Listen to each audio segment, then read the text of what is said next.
ఒకసారి చూడండి. రుణమాఫీ అని చెప్పి రేవంత్ రెడ్డి అన్న మాటలు నేను నిన్న కూడా గుర్తు చేసిన మీకు. ఆయన చేసిన ప్రచారం ఎందుకు 2 లక్షల వరకు 100% కంప్లీట్ అయిపోయింది. 2 లక్షల రూపాయల వరకు బ్యాంకుల్లో 2 లక్షల రూపాయల రుణమాఫీ తీసుకున్న వాళ్ళు సంపూర్ణంగా పూర్తి అయిపోయినరు. నేను సన్నకారు మాకు రుణమాఫీ కావాలి ఖచ్చితంగా. ఈ రుణమాఫీ అనేది ఈ బ్యాంకుకు 2 లక్షలు మాఫీ చేస్తున్న రేవంత్ రెడ్డి గారు అన్నారు.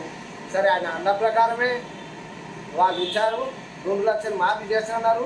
మీ ఆశతోటి అందరం ప్రతి రైతు కానీ కూలీలు కానీ ప్రజలంతా రేవంత్ రెడ్డి గారు గెలవాలని ఆలోచన చేసి గెలిపించినాం. గెలిపించిన తర్వాత మీరు ఆశతోటి 2 లక్షలు మాఫీ అనే వరకు మీరు 2 లక్షల రుణమాఫీ బ్యాంకుకు మీరు విచారించండి. అరే బాబు, ఈ 2 లక్షలు ఈ పైసలు పైసలు మీరు కట్టుకుంటే నేను ఈ 2 లక్షలు మాఫీ చేస్తానని చెప్పి ఇక రేవంత్ రెడ్డి గారు వాళ్ళకి ఇన్ఫర్మేషన్ ఇచ్చి కలెక్టర్కి కానీ బ్యాంకు ద్వారా కానీ వాళ్ళకి ఇన్ఫర్మేషన్ ఇస్తే ఈ 2 లక్షల మీరు చూసుకోండి, కనుక పైసలు మేము కట్టుకుంటాం. మరి ఇక్కడికి ఎందుకు వచ్చినావు?